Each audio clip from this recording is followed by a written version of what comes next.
just to get a perspective, how many of neurosurgeons are there in this meeting?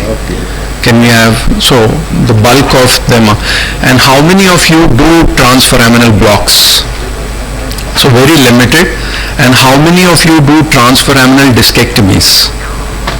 So practically 2 or 3. So I think this lecture would help you not just to quickly learn transforaminal blocks, but also sort of help you to graduate towards transforaminal discectomies also if you wish to. So what I've done today is brought in a mixture of both. Now, transforaminal epidural steroids, what you do is the drug is injected through the foraminal root for blocking the nerve roots, along with injecting epidural steroids. And the primary advantage is that the drug is being deposited close to the source of pain. Now, what I would like to emphasize here is, as clinicians, I must tell you, making a diagnosis is the most important for all of us, because look, as far as surgery or developing surgical skill is concerned, it is not that difficult. Once, even say at the resident level or the junior most level, if your consultant tells you that go do L5S1 discectomy, most of us would be able to perform.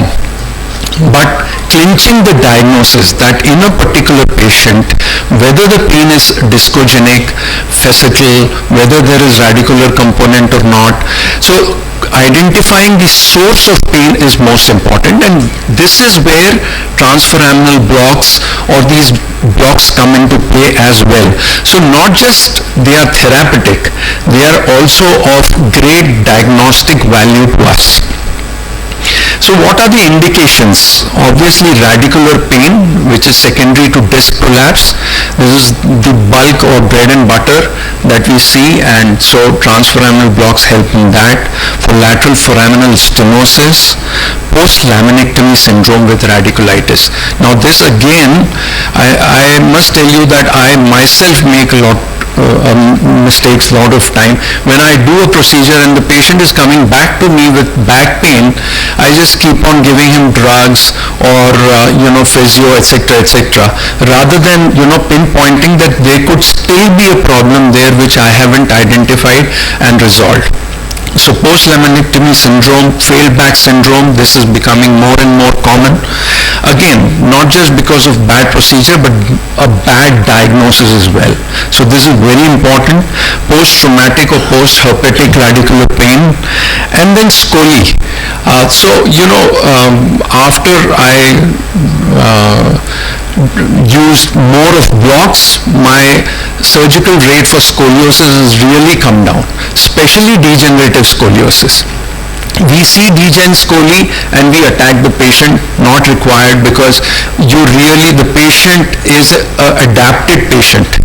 You just need to resolve the pains. So degen scoli, don't rush in for surgery, try blocks first.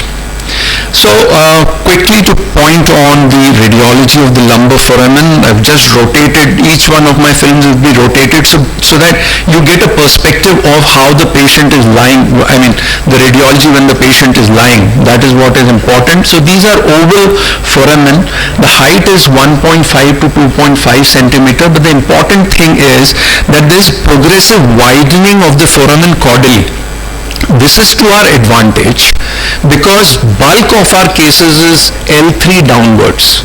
So this is really good for us. You have more space.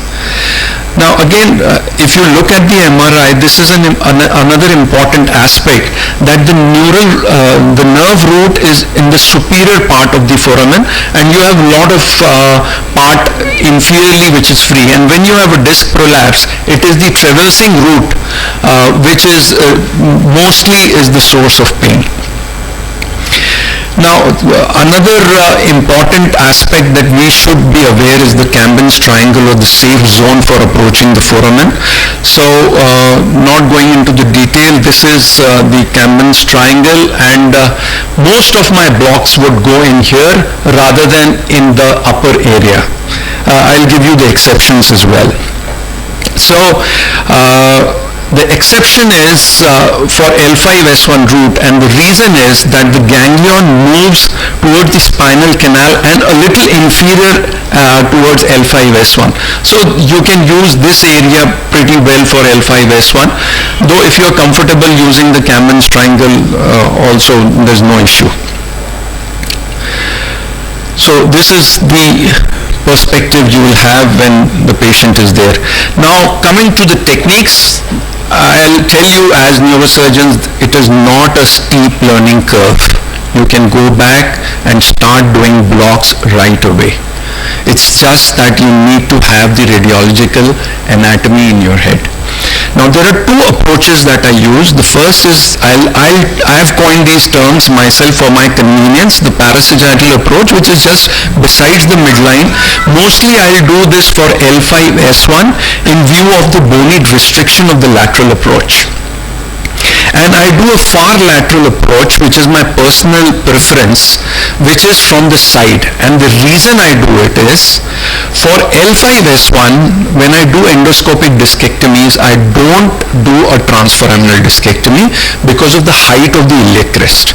What I do is an endoscopic interlaminar discectomy, where I don't need to drill the L5 lamina at all. There's quite a lot of space, and with a 6mm or a 7mm endoscope, I can very well remove the disc. But higher up, when I do transforaminal discectomies, I use this far lateral approach so that I can sort of negotiate the needle and my scope, which I'll just tell you in detail. Now, what happens where the needle tip should be when you're injecting the drug? There are three positions: subpedicular, which is one of the most commonly used, but I go retroneural or infraneural, so that is where I prefer personally. Now, as I've told you, I use parasag approach for L5-S1 level, though it can be used for any level.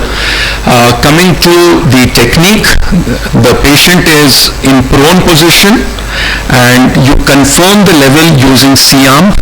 So first do a lateral AP and then get a Scotty dog view. Now I think Scotty dog view, most of the neurosurgeons may not be aware. It's an oblique view where you just tilt the receiving arm towards the side wherein you want to put, and when you rotate, then this is the eye of the pedicle or the superior articular process. This is the body of the lamina. Here is the foramen, and then the nose is the transverse process. So it's just an oblique view and that gives you the best view for the facet and sort of very neat view for the transforaminal injection as well.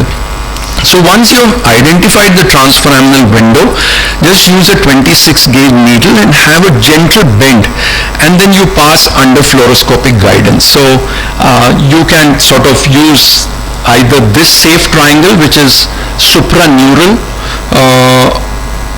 but I avoid it, and I'll in the course of this lecture I'll sort of tell you why. So this is where the needle gets located.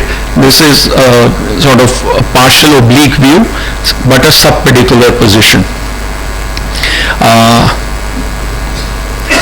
Now the reason why I use infraneural is that the segmental vessel sort of enters above the root or the ganglia in the foramen. So it's not that if you do not have the nerve there, there's no vascular structure. So there is a vascular structure, and this area is sort of neat and clean, so I would rather prefer here. So this is the Cameron's triangle, and I generally prefer injecting the drug there. So this is the parasag L5-S1 and the position of the needle. So again, to show you the subpedicular, and once you have reached the subpedicular or the infraneural level, you inject the dye, and once you have confirmed that you are in the right position, you can give the drug. But coming to the next approach, or the lateral approach, again I'll assure you that it's a very easy procedure to do, and I hope if we have cases I'll be demonstrating this approach. I've got the needles also, which is the lateral or far lateral approach. The beauty about it is sort of you can just push the needle a little lower and the sort of needle goes into the disc, and you can do a transforaminal discectomy as well. So quickly to show you, you get a AP view. Yes, I'll just take 2 minutes. So AP view. Now please, if there is one take home message for the beginners, it is this line: no parallax. So you adjust your Siam in a fashion that you have no parallax. This is perhaps one of the most important things which I can teach you right now.